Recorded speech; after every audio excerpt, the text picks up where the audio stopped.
Chapter 9 The Neverbird. The last sounds Peter heard before he was quite alone were the mermaids retiring one by one to their bedchambers under the sea.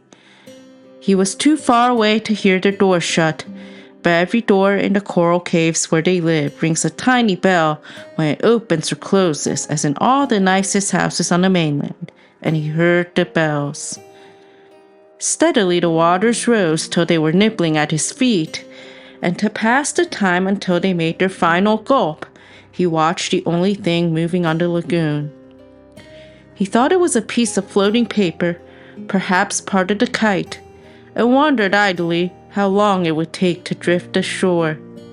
Presently he noticed as an odd thing that it was undoubtedly out upon the lagoon with some definite purpose, for it was fighting the tide and sometimes winning, and when it won, Peter, always sympathetic to the weaker side, could not help clapping. It was such a gallant piece of paper. It was not really a piece of paper. It was the Neverbird, making desperate efforts to reach Peter on her nest. By working her wings in a way she had learned since the nest fell into the water, she was able to some extent to guide her strange craft, but by the time Peter recognized her, she was very exhausted. She had come to save him, to give him her nest, though there were eggs in it. I rather wonder at the bird, for though he had been nice to her, he had also sometimes tormented her. I can suppose only that. Like Mrs. Darling and the rest of them, she was melted because he had all his first teeth. She called out to him what she had come for, and he called out to her what was she doing there, but of course neither of them understood the other's language. In fanciful stories, people can talk to the birds freely, and I wish for the moment I could pretend that this was such a story and say that Peter replied intelligently to the Neverbird, but truth is best, and I want to tell only what really happened. Well, not only could they not understand each other, but they forgot their manners. "I want you to get into the nest," the bird called, speaking as slowly and distinctly as possible. "And then you can drift ashore, but I am too tired to bring it any nearer, so you must try to swim to it." "What are you quacking about?" Peter answered. "Why don't you let the nest drift as usual?" "I want you," the bird said, and repeated all over. Then Peter tried slow and distinct. "What are you quacking about?" and so on. The Neverbird became irritated. They had very short tempers. "You dunder-headed little jay," she screamed. "Why don't you do as I tell you?" Peter felt that she was calling him names, and at a venture he retorted hotly, "So are you." Then rather curiously, they both snapped out the same remark. "Shut up! Shut up!" Nevertheless, the bird was determined to save him if she could, and by one last mighty effort she propelled the nest against the rock. Then up she flew, deserting her eggs so as to make her meaning clear. Then at last he understood, and clutched the nest and waved his thanks to the bird as she fluttered overhead. It was not to receive his thanks, however, that she hung there in the sky. It was not even to watch him get into the nest. It was to see what he did with her eggs. There were 2 large white eggs, and Peter lifted them up and reflected. The bird covered her face with her wings, so as not to see the last of her eggs, but she could not help peeping between the feathers. I forgot whether I told you that there was a stave on the rock, driven into it by some buccaneers of long ago to mark the site of buried treasure. The children had discovered the glittering hoard, and when in mischievous mood used to fling showers of Mordors, diamonds, pearls, and pieces of 8 to the gulls, who pounced upon them for food and then flew away, raging at the scurvy trick that had been played upon them. The stave was still there, and on it, Starkey had hung his hat, a deep tarpaulin, watertight with a broad brim. Peter put the eggs into this hat and set it on the lagoon. It floated beautifully. The Neverbird saw at once what he was up to and screamed her admiration of him, and alas, Peter crowed his agreement with her. Then he got into the nest, reared the stave in it as a mast, and hung up his shirt for a sail. At the same moment, the bird fluttered down upon the hat and once more sat snugly on her eggs. She drifted in one direction, and he was borne off in another, both cheering. Of course, when Peter landed, he beached his bark in a place where the bird would easily find it, but the hat was such a great success that she abandoned the nest. It drifted about till it went to pieces, and often Starkey came to the shore of the lagoon, and with many bitter feelings watched the bird sitting on his hat. As we shall not see her again, it may be worth mentioning here that all Neverbirds now build in that shape of nest, with a broad brim on which the youngsters take an airing. Great were the rejoicings when Peter reached the home under the ground almost as soon as Wendy, who had been carried hither and thither by the kite. Every boy had adventures to tell, but perhaps the biggest adventure of all was that they were several hours late for bed.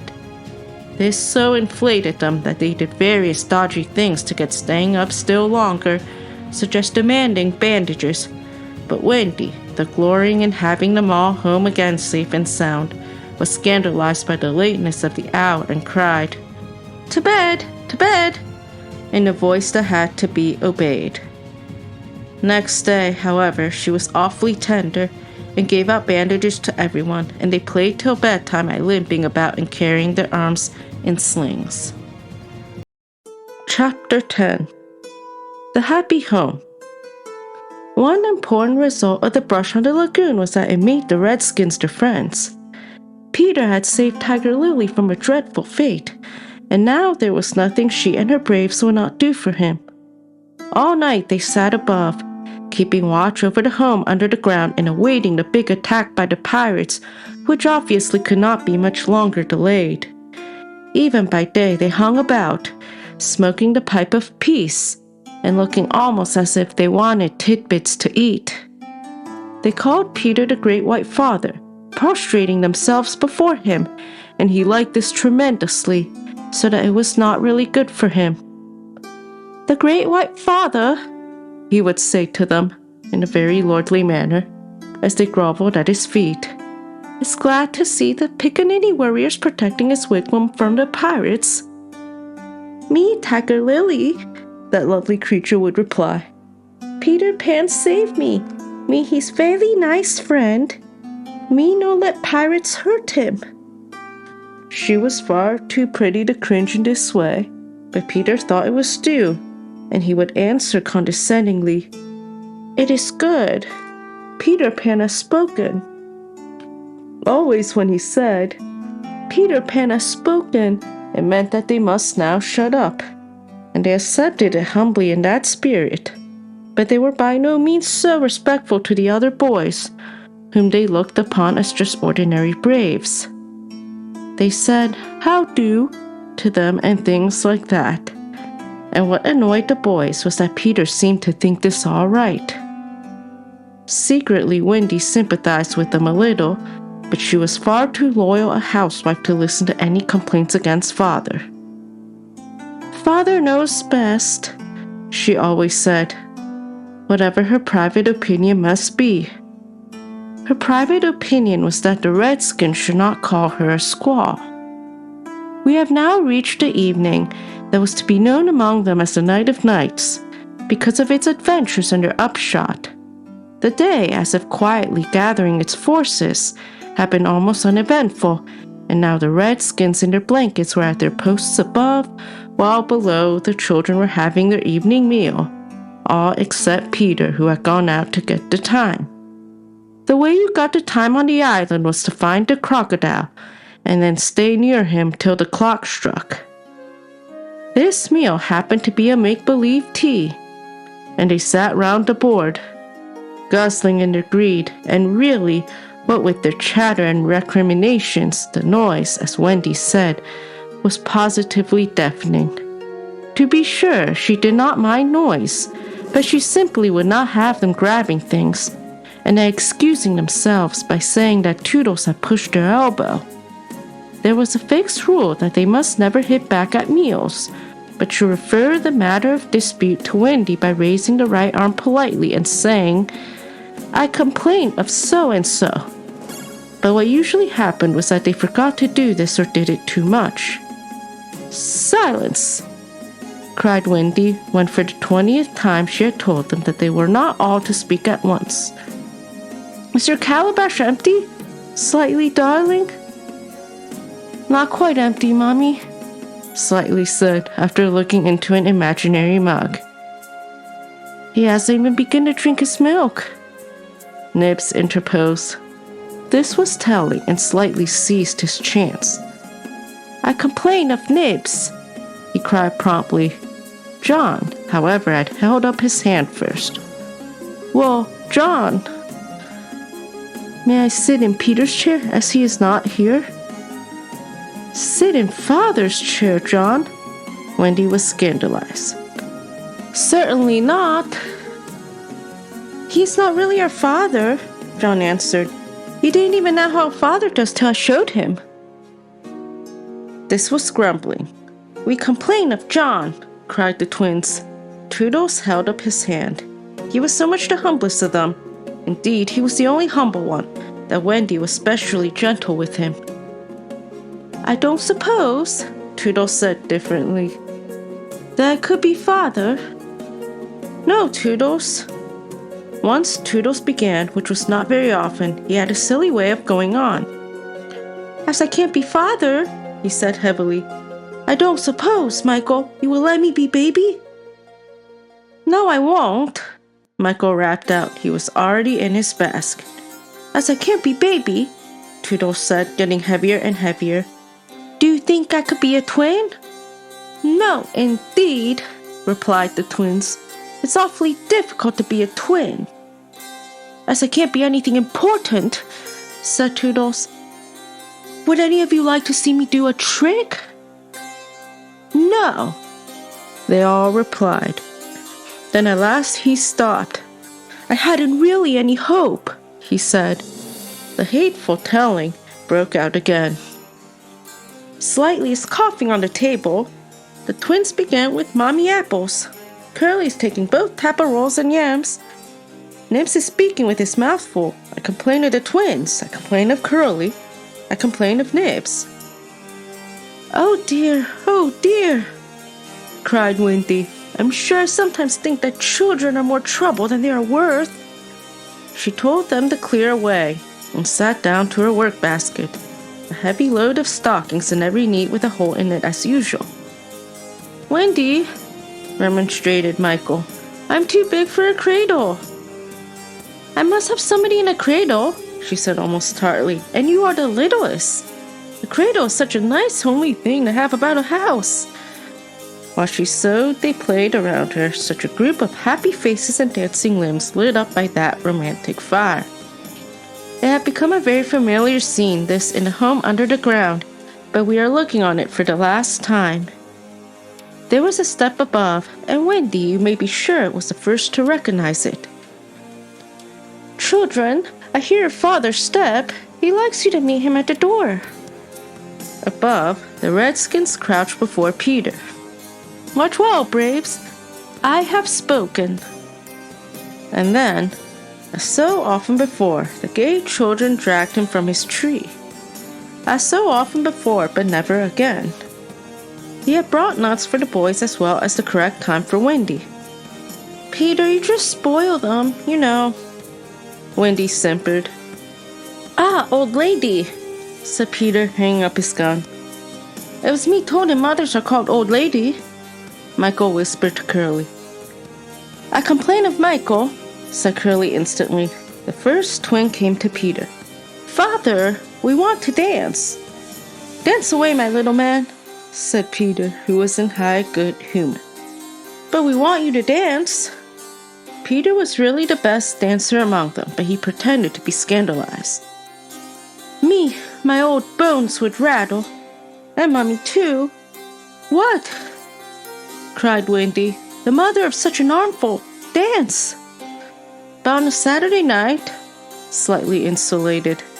It was not really Saturday night, at least it may have been, for they had long lost count of the days, but always if they wanted to do anything special they said this was Saturday night, and then they did it. Of course it is Saturday night, Peter, Wendy said, relenting. People of our figure, Wendy. But it is only among our own progeny. True, true. So they were told they could dance, but they must put on their nighties first. Ah, old lady, Peter said aside to Wendy, warming himself by the fire and looking down at her as she sat turning a heel. There's nothing more pleasant of an evening for you and me when the day's toil is over than to rest by the fire with the little ones nearby. It is sweet, Peter, isn't it? Wendy said, frightfully gratified.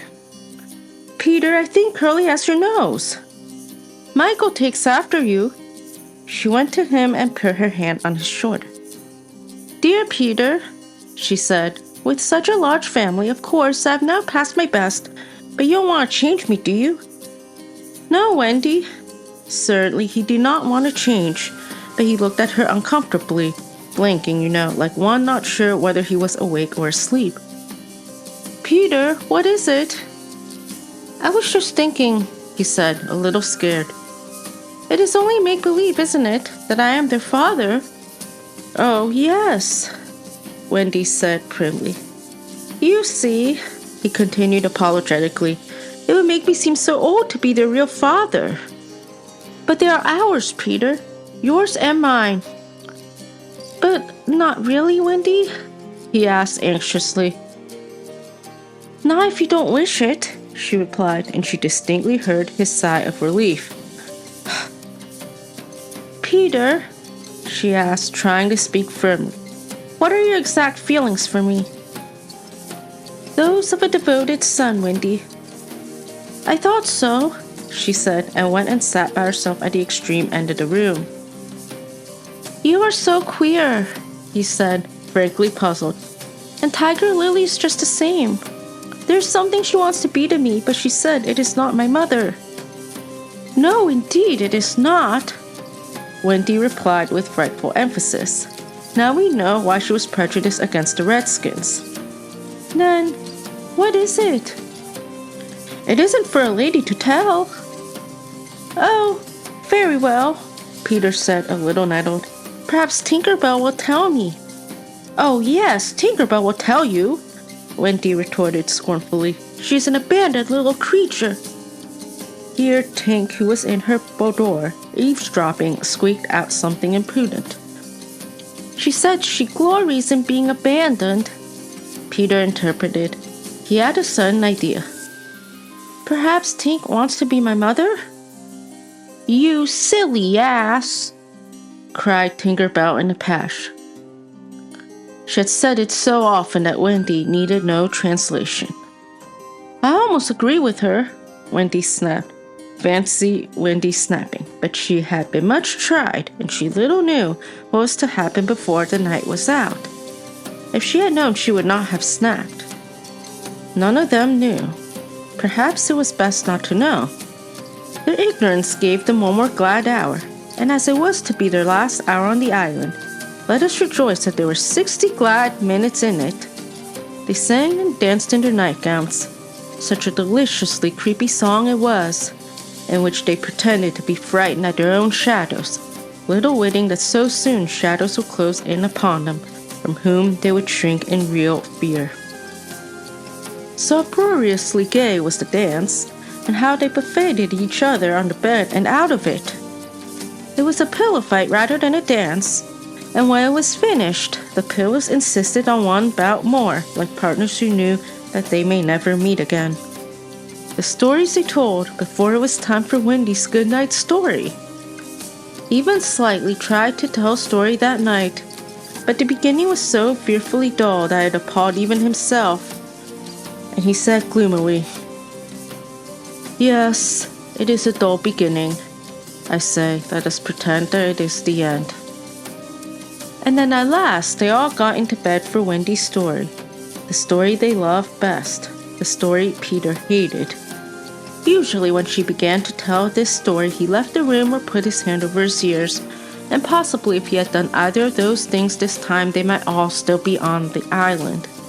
But tonight he remained on the stool, and we shall see what happened.